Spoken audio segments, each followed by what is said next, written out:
Hello, everybody. Today we are going to build some right triangles. So we are in week 13. So I'm going to click into week 13 and we are on the 18th or 19th, depending on which day you are watching this. And so we are going to click into the 18 and 19 folder, and you will see that we are going to be building an opposite and adjacent right triangle table. Okay, that is the folder. Now your folder might have some different numbers here at the end, 40 to 60. That was just kind of my way of keeping track of things. You'll kind of get the idea when we get in there why they're labeled the way they are, but it doesn't really matter for this video because I'm going to kind of walk you through what we need to do today so that you can build your own right triangles. All right, so I'm going to click in here, and in this one, you'll see three different things. In the first one, building an opposite adjacent table activity, that's where we're going to build our triangles, our right triangles. We will report our results in the opposite adjacent table spreadsheet. And then when we are all done filling in our table, we will go to the practice. Okay. But first, we're going to, this video is, the intent of this video is to show how I am going to build my opposite adjacent triangle, or right triangle, and fill in the spreadsheet. Okay. So I am going to start by clicking on the building the opposite adjacent table activity. And so our job, if you read through this, says we are going to build right triangles with the given acute angles. And so your acute angles here were 40, 45, 50, 55, 60. You're going to build one triangle for 40 degrees, one triangle for 45, one for 50, one for 55, one for 60. So it looks like you got to build 1, 2, 3, 4, 5 triangles. Okay. And so you'll do this process 5 times through. So we will start by using the segment tool. So we are going to build one, and I'm just going to we're going to start with the 40-degree one. That's the one you're going to see me build. But we're going to start by following these directions. So we're going to use the segment tool to draw a base segment of any length. So I will pop over to my GeoGebra here, and I'm going to use the segment tool. I'm not going to use the line tool. I want the segment tool, and it says select any 2 points. Doesn't matter what, and it doesn't matter at what angle. Personally, I like kind of having them as horizontal as you can, but it doesn't really matter. All right, and you can see I'm off by a little bit, but it tells me my segment length for AB is 7.78. Not that that matters right at the moment, but it is just it's reporting my length over on the side. So now that I've got that built, I'm going to go to step 2. And in step 2, it says we are going to use the angle of a given size tool. It looks like that. And create a right angle at one of the endpoints of the segment that we created in step 1. So I'm going to create a right angle. So I'm going to go over to my angle of a given length, given size right there. And basically the easiest way to do this, I'm going to build my right angle at point B.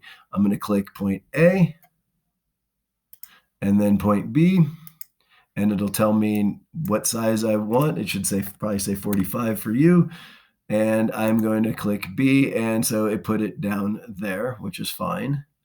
My right angle is down below.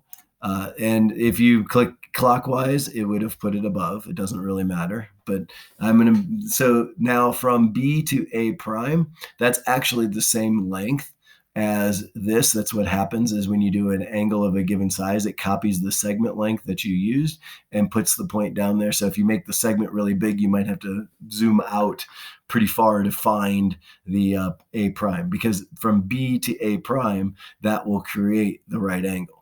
All right, so let's see what my next step is. I've got my right angle. I haven't done anything there yet. It says use the line tool, looks like that, to draw a line through the endpoint and the new point that they just gave me. So basically I'm going to draw a line from B to A prime. So I'm not going to use a segment, I'm going to use a line. And there's a reason for why we're using a line.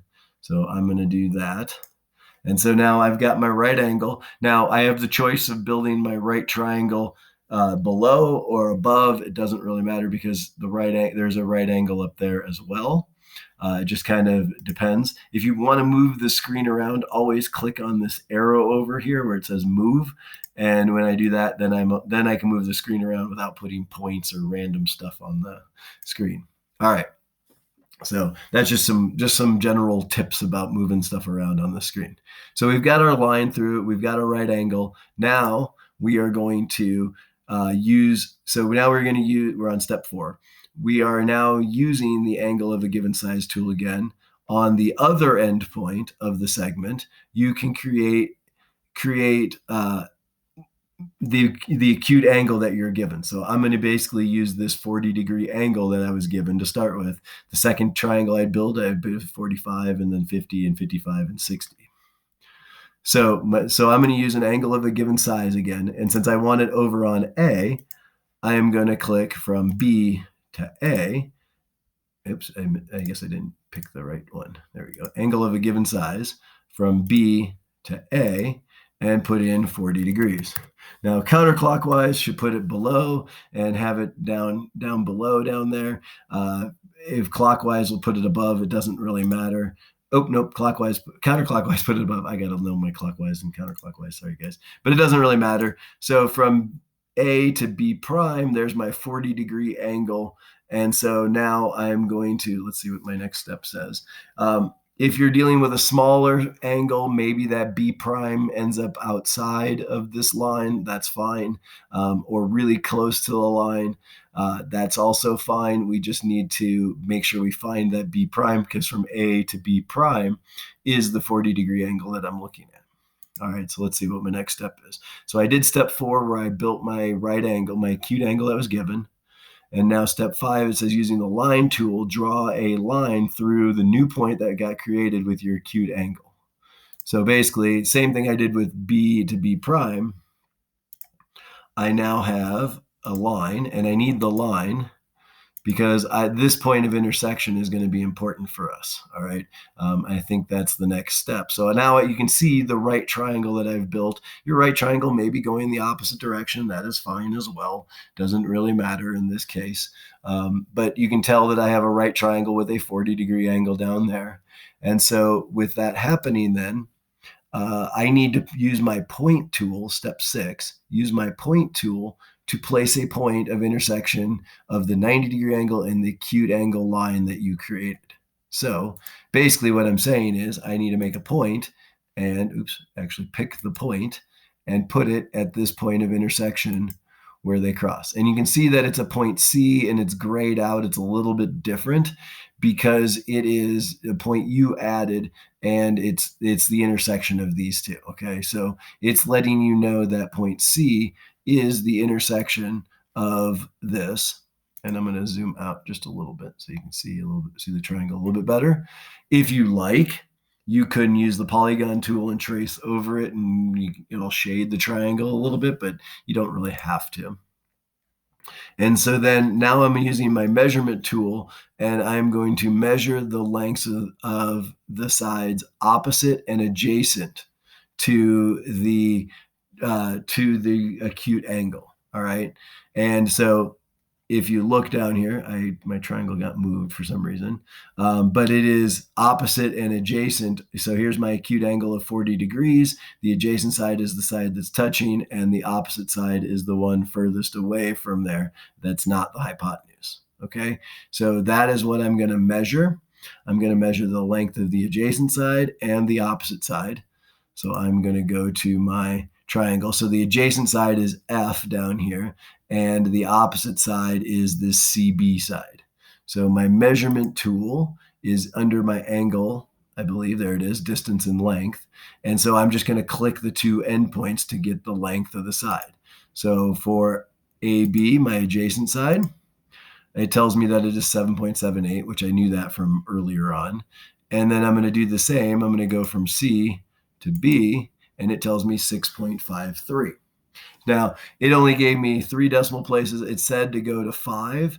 When we want to go to 5, then I'm going to go to my settings. And I need to find the place that says that I am dealing with, I got to find it. It's somewhere in here. How many decimal places? It's settings, I remember. And so let me try that. Let me show you again. So I click on the little triangle with the lines. I go to settings, and I go to settings again, and I'm going to change it to 5 decimal places. And you'll notice that my numbers just changed to 5 decimal places. So now that I've got those 2 numbers here, let's see what it says to do.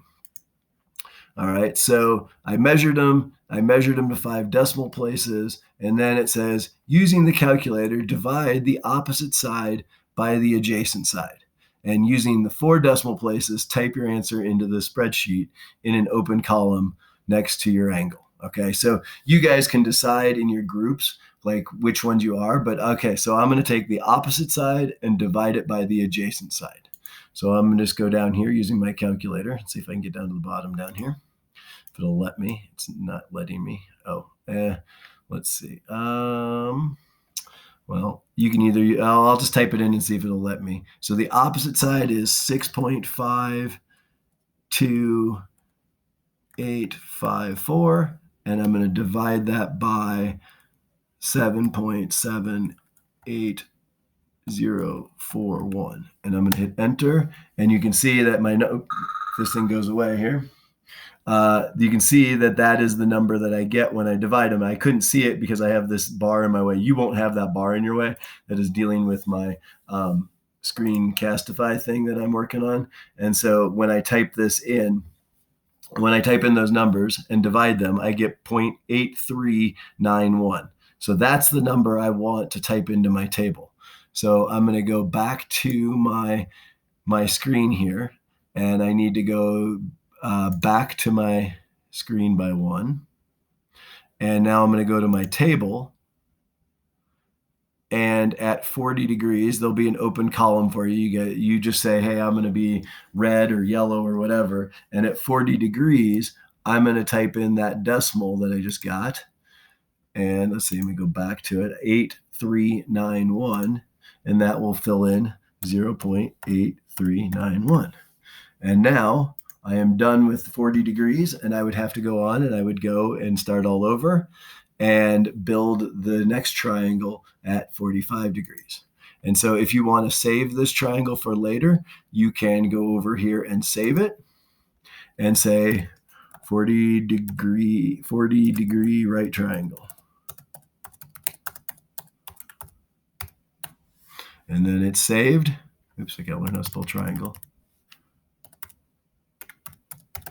And there you go. And then you've saved it. And then you are done, and you can start over. You can go and do a new triangle for the next one. I already saved it. So there you go. It should give me a blank page, and then I would start over and do the whole process all over again.